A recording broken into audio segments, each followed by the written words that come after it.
मोसा हगदाव गार्डेननि माने गेटआ बेनो आरोखि ना माने फार्स्ट गेटआ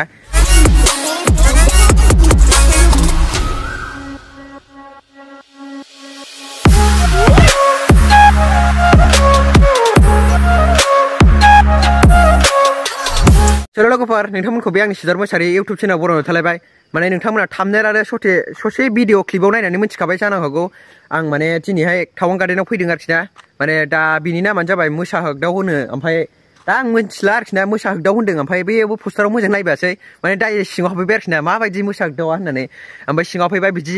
जायगाया आरोखि ना नै बिदि आरोखि ना लोगोफोर नायदो नै ओरैजाय भिउफोरखौ ओमफ्राय बिदिनो बिराद मोजां ओमफ्राय जायगाया ओमफ्राय हाजोसो आरोखि ना लोगोफोर ओमफ्राय हाजोखौसो बिदिनो एवस्रांनानै बानायदों आरोखि ना लोगोफोर गार्डेनखौ ओरैजाय दुब्लिबारि नुहुरदों जानो हागौ नोंथांमोना नै लोगोफोर ओरैजाय ओमफ्राय हठात करे भिडिअ लाबाय जाबाय आरोखि ना आं लोगोफोर ओमफ्राय आङो लामाबो बानायबायसै ओमफ्राय गार्डेनाव डाइरेक्ट फैबाय ओमफ्राय बानायनाय जाबाय ओमफ्राय आङो दाख्लैबो सरलपारा थांखांनानै भिडिअ बानायनाय जायाखै सिगांनि भिडिअहाय माने होनबोखादोंमोन आङो ओमफ्राय ओरैजाय गार्डेन गोदान खुलिदोंनो बे गार्डेन गोदानाव थांगोन होनदोंमोन आं लोगोफोर गार्डेन गोदाना बेनो आरोखि ना बे केमेराजों नायना लादो लोगोफोर माबायदि नायदो नै ओरैजाय भिउफोरखौ ओमफ्राय हाजोसो आरोखि ना ओमफ्राय दा मोसा हगदाव होनो बे गार्डेनखौ आरोखि ना लोगोफोर ओमफ्राय ओरै नायदो आरोखि ना लोगोफोर दा मोजां देखायनो हानाय नंला आं मालाबा नेक्स्ट भिडिअ लाना फैसिगोन आरोखि ना लोगोफोर बे गार्डेनखौहाय मोजां एक्सप्लर खालामसिगोन ओमफ्राय गोजौआव थांनानै एसे देखायसै आं लोगोफोर गोजौनिफ्राय भिउखौहाय आरोखि ना बै बिल्डिंनिफ्राय गाखोनो मोनगोन ना मोनाथाय बेयाव मोनो लोगोफोर ओमफ्राय गाखोना देखायसै आरोखि ना माने हठात खरैसो फैनाय जाबाय आरोखि ना आं लोगोफोर नायदो आरोखि ना नै मेंलायलायबाय नै लोगोफोर बेखौ गाखोनानै मेंबाय आरोखि ना बिराद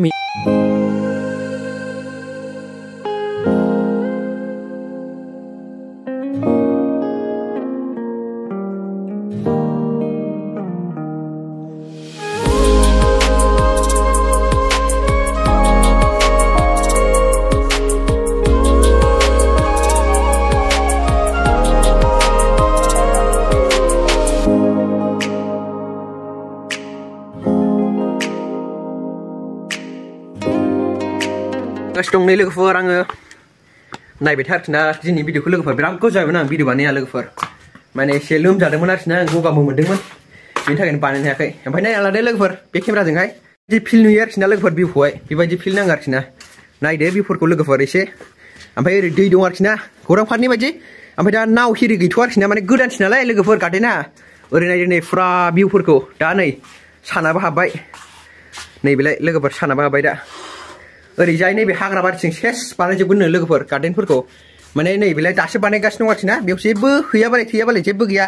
अब्लाबो नायदो आरोखि ना लोगोफोर गोदान भिउ नालाय माने गोदान गार्डेन अहायथो थाब जास्लाबनो गोदोहाय बानायखानायमोन माने बानायाखै आरोखि ना ओमफ्राय दा मानसिफ्रा एसे खम फैयो आरोखि ना दा नोंथांमोननो आं मोजांबो देखायनो हाला ओरैजायनिखौ भिउफोरखौ ओमफ्राय नेक्स्ट फैसिना मालाबा मोजां बानायफिनसै आरोखि ना लोगोफोर ओमफ्राय भिडिअखौ बोरै नांखो प्लिज कमेन्ट बक्सआव कमेन्ट खालामदो आरोखि ना लोगोफोर माने बिराद गोबाव जाबायमोन आं ब्लग बानाया माने दाख्लै सरलपारा थांदोंमोन आङो बेनिफ्रायनो बानायनो हायाखै आरोखि ना लोगोफोर माने बानायसिनो नागिरदोंमोन आं ओमफ्राय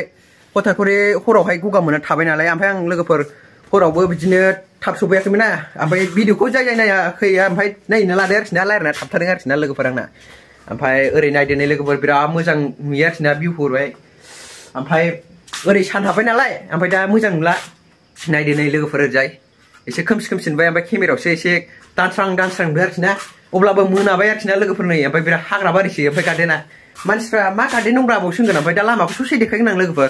ओमफ्राय जों दा ओंखारलांबाय थानोसै ओरै बिनिफ्राय ओमफ्राय ओरै लामानि भिउखौ एसे देखायलांसै आरोखि ना आं लोगोफोर स' लोगोफोर नायलांबाय थादों होनबा लामानि भिउखौहाय लोगोफोर नायदो आरोखि ना एकदमबारे हाग्रा बारि आं दहाय होनदोंमोन ना लोगोफोर आं दा ससे देखायगोन माने नायदो आरोखि ना लोगोफोर नै एकदमबारे हाग्रा बारिसो खोमसि एकदमबारे सालबारि आरोखि ना एकदमबारे बे गुफुर बिफां नुदों ना माने बेखौहाय बेफोरो माने साल बिफांजोब आरोखि ना लोगोफोर ओरैजाय जेबो आलादा बिफां गैया बेफोर गासिबो साल बिफांजोब आरोखि ना ओमफ्राय लामाया नायदो बे लामाखौ माने बानायगोननो लोगोफोर माने बैयो मा होनोमोनलाय इथा बायदिया बिदिखौ मा होनो टाइल्स ना मा होनो बेखौ जाबगोननो ओमफ्राय लोगोफोर बिदिनो 1 मास 2 माससो थानानै ओमफ्राय दा ओरै नायदो नै न'खरां दं आरोखि ना आंजों आदै न'खरां दं आरोखि ना बेजों आंजों फैबाय ओमफ्राय दा नायलांबाय थादों नै लोगोफोर मोसा हगदावनि माने गेटआ बेनो आरोखि ना माने फार्स्ट गेटआ ओरैजाय थांबाथाय दिब्लाय सहैयो आरोखि ना ओमफ्राय ओरै फैबाय ओमफ्राय ओरैजाय दिब्लाय सहैबाय आरोखि ना ओमफ्राय ओरैयावनो बे माबायावनो नैबे दाउखिनि स्कुला बे खाथियावनो आरोखि ना ओमफ्राय ओरैजाय साथिं आरोखि ना लोगोफोर बेनो आरोखि ना लोगोफोर मोसा हगदाव गार्डेननि नामा मोसा हगदाव आरोखि ना